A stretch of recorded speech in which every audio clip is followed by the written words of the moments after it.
આંતરરાષ્ટ્રીય હિન્દુ પરિષદના અધ્યક્ષ પ્રવીણભાઈ તોગડિયાએ મહેસાણાની મુલાકાત લીધી હતી। મહેસાણાના રાધનપુર રોડ પર આવેલા કલાપીનગર કલાપી હનુમાનજી મંદિર ખાતે મહાઆરતીનું આયોજન કરવામાં આવ્યું હતું, જેમાં હિન્દુ હૃદય સમ્રાટ પ્રવીણ તોગડિયાની ઉપસ્થિતિમાં જંગી મહાસભા યોજાઈ હતી।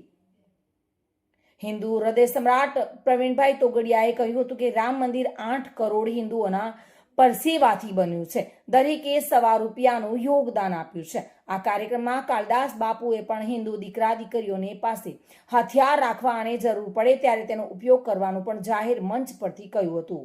ગુજરાતમાં કતલખાનાની સંખ્યા વધી છે તે વિશે પણ સરકાર સમક્ષ ઉગ્ર રજૂઆત કરવામાં આવી હતી।